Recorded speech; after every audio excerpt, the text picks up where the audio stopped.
जय महाकाल दोस्तों, मैं रजत आपका स्वागत करता हूँ आज डिवाइन चैनल में। आज की कहानी उस महान कहानी का एक छोटा सा अंश है जिसे हम महाभारत कहते हैं। इतिहास जब भी कोई सुरमा योद्धा का नाम लेगा तो वो होगा भगवान कृष्ण के प्रिय अर्जुन का।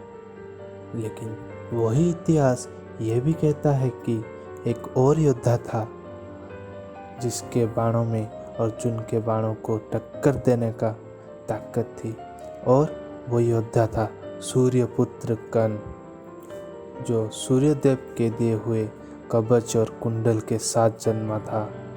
दुनिया में ऐसा कोई अस्त्र नहीं था जो उसके कवच को भेद सके। अगर हम कर्ण के जन्म पर विचार करें तो कुंती श्री कृष्ण के पिता वसुदेव की बहन थी। कुंती का असली नाम सुरसेना था, जो उनके पिता पृथा ने रखा था। महाराज कुंती भोज से इनके पिता की दोस्ती थी, लेकिन उनके कोई संतान नहीं थी। ऐसे में महाराज पृथा ने उन्हें कुंती भोज को गोद दे दी, और उनकी पुत्री होने के कारण इनका नाम कुंती पड़ा। जब कुंती सयानी हुई तो पिता ने घर आए हुए महात्माओं के सेवा में लगा दिया। पिता के अतिथि गृह में जितने भी साधु महात्मा ऋषि मुनि आते, कुंती उनकी सेवा को मन लगा के किया करती थी। एक बार वहाँ दुर्वासा ऋषि यहाँ पहुँचे।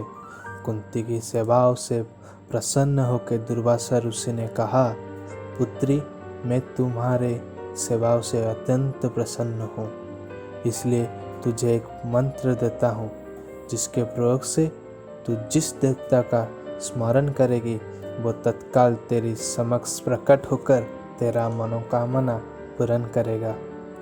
इस प्रकार दुर्वासा ऋषि कुंती को वरदान देके चले गए। मंत्र के सत्यता पर अगर हम बात करें, एक दिन कुंती ने उस मंत्र की सत्यता जानने के लिए एक जगह पर बैठकर उस मंत्र का जाप करते हुए सूर्यदेव को याद किया।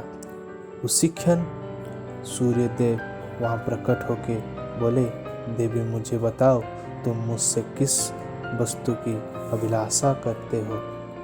मैं तुम्हारी अभिलाषा जरूर पूर्ण करूँगा। उससे कुंती ने कहा, हे देव, मुझे आपसे किसी भी चीज़ का अभिलाषा नहीं है। मैंने मंत्र के सत्यता को जांच करने के लिए मंत्र पढ़ा। कुंती के ये वचनों को सुनकर सूर्यदेव बोले, हे कुंती, मेरा आना व्यर्थ नहीं जा सकता। मैं तुम्हें अत्यंत पराक्रमी और दानशील पुत्र देता हूँ। इतना कहकर सूर्यदेव वहाँ से चले गए। कुंती ने लज्जावश ये बात किसी से नहीं की। समय होने के बाद उससे कवच कुंडल धारित करके एक बच्चे का उत्पन्न हुआ। कर्ण कुंती के कामिन पुत्र है। लोक लज्जा के भय से कुंती ने उसे एक टोकरी में रख के उसे रात्रि बेला में गंगा में बहा दिया। वो बहता हुआ धृतराष्ट्र के सारथी अधिरथ और उनकी पत्नी राधा को बहता हुआ मिला, और उन्होंने उसका लालन पालन किया, जिसके कारण कर्ण को सूतपुत्र राधे भी कहा जाता है। उसके कान बहुत सुंदर थे, इसलिए उसका नाम कर्ण रखा गया। कर्ण जब बड़े हुए तब उनके अंदर शस्त्र विद्या सीखने का रुचि जागृत हुआ। तब वो शस्त्र विद्या सीखने के लिए गुरु द्रोणाचार्य के पास गए, लेकिन द्रोणाचार्य ने उन्हें शिक्षा इसलिए नहीं दिया क्योंकि वो क्षत्रिय अथवा ब्राह्मण नहीं थे। इसके बाद कर्ण ने शिक्षा प्राप्त करने के लिए भीष्म और द्रोणाचार्य के गुरु प्रभु परशुराम के पास गए, लेकिन प्रभु परशुराम सिर्फ ब्राह्मणों को ही शिक्षा देते थे। इसलिए कर्ण ने झूठ बोलकर कि वो एक ब्राह्मण है, उनसे शिक्षा दान लिया। लेकिन एक दिन किसी कारणवश उन्हें पता चल गया कि वो एक ब्राह्मण नहीं सूत पुत्र है, तो उन्होंने क्रोध में कर्ण को यह श्राप दे दिया कि जिस समय तुम्हें मेरी विद्या का सबसे ज़्यादा ज़रूरत होगी तब तुम उसे भूल जाओगे। जब कौरव और पांडवों ने अपनी शिक्षा प्राप्त कर ली, उसके बाद उनकी क्षमता और योग्यता का प्रदर्शन चल रहा था। उस समय वह कर्ण का आगमन हुआ। तब उसने अर्जुन को धनुर्विद्या की चुनौती दे दी, लेकिन कर्ण एक सूत पुत्र है जान के उससे अपमानित करके जब वहाँ से निकाला जा रहा था, तब दुर्योधन अपना फायदा देखकर कर्ण के तरफ मित्रता का हाथ बढ़ाते हुए उसे अंग प्रदेश का राजा बना दिया, क्योंकि उसे पता था कि अर्जुन के कौशल के आगे कोई खड़ा नहीं हो सकता। तब वो कर्ण को आगे आके मौका देता है, जिससे वह अर्जुन से युद्ध करने की योग्य हो जाता है। कर्ण इसलिए दुर्योधन को धन्यवाद कहता है और अपना सारा ज्ञान, युद्ध कौशल और अपना सारा जीवन उसके चरणों में उत्सर्ग कर देता है। दुर्योधन उससे कहता है कि मुझे तो सिर्फ तुम्हारी दोस्ती चाहिए, और उसके बाद से वो दोनों परम मित्र बन जाते हैं। इसलिए वो महाभारत के युद्ध में दुर्योधन के पक्ष से लड़ा। जब महाभारत का युद्ध निश्चित हुआ, तब कुंती बहुत दुखी हो गई थी। वो नहीं चाहती थी कि कर्ण का पांडवों के साथ युद्ध हो। कुंती कर्ण को मनाने के लिए उसके पास गई, और कुंती को देख कर्ण उनके सम्मान में खड़े हो गए और कुंती से कहा कि आप पहली बार आई है, इस राधे कर्ण का प्रणाम स्वीकार करें। और उसके बाद कुंती ने कर्ण को अपने जीवन का सच्चाई बताई और उससे कहा कि तुम पांडवों के ज्येष्ठ भ्राता हो, इसलिए तुम्हें इस युद्ध में कौरवों के पक्ष में नहीं पांडवों के पक्ष में होना चाहिए। मैं नहीं चाहती कि भाइयों के बीच में युद्ध हो। तुम पांडवों के ज्येष्ठ भ्राता होने के कारण तुम पांडवों के राज्य का असली अधिकारी हो। कर्ण ने उनको जवाब इस प्रकार दिया कि हे माता, आपने मुझे त्यागा था। क्षत्रियों के उच्च कुल में पैदा होने के बाद भी हमेशा सूत कहलाता रहा। दुर्योधन ही मेरा सच्चा मित्र है। मैं उनके एहसानों को भूल नहीं सकता, लेकिन आपका मेरे पास आना व्यर्थ नहीं जाएगा। मेरे पास आज तक जो कोई भी आया है वो कभी खाली हाथ नहीं गया है। मैं आपको ये वचन देता हूँ कि इस युद्ध के बाद भी आप 5 पुत्र की ही माता कहलाएगी। मैं युद्ध में अर्जुन के सिवा अन्य किसी पांडवों के ऊपर अस्त्र नहीं उठाऊंगा। मेरा और अर्जुन का युद्ध निश्चित है, और हमारी उस युद्ध में से एक की मृत्यु निश्चित है। कर्ण एक क्षत्रिय होने के बाद भी पूरा जीवन शूद्र के जैसे बिताया, और युधिष्ठिर दुर्योधन से बड़े होने के बाद भी उनके सामने झुकना पड़ा।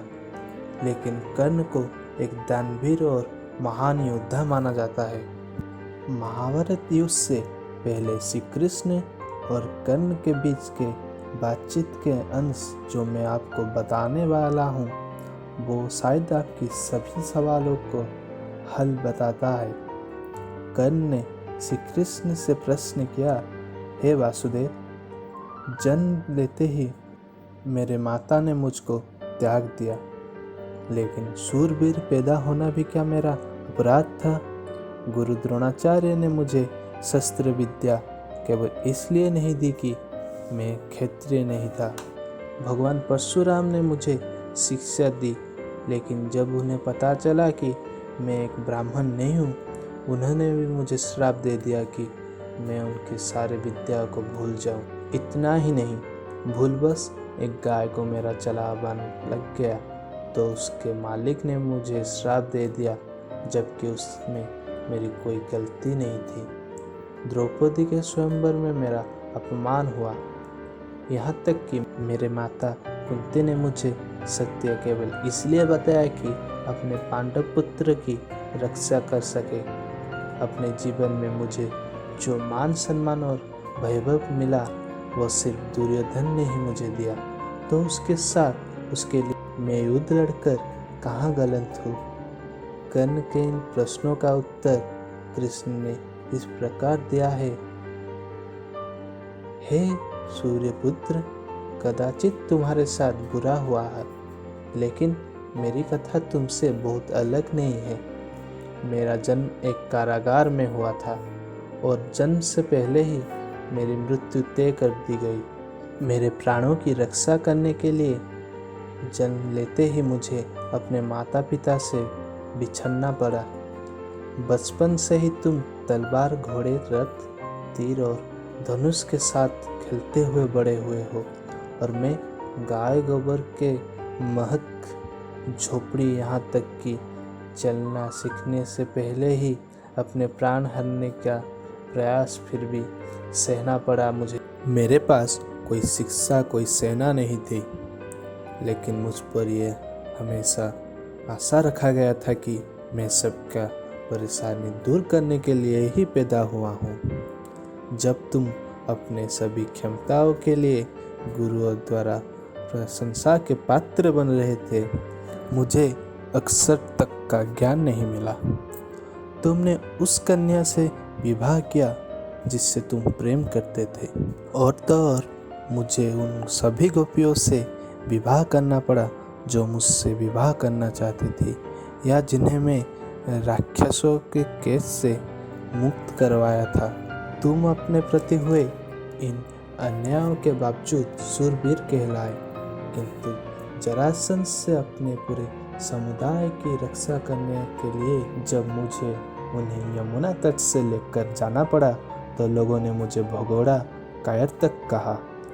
अगर दुर्योधन ये युद्ध जीत जाता है, अवश्य ही तुम्हें इसका बहुत बड़ा श्रेय मिलेगा, किंतु युधिष्ठिर के जीतने पश्चात भी मुझे क्या मिलेगा? मैं इस बड़े विनाश का उत्तरदायी कहलाऊंगा।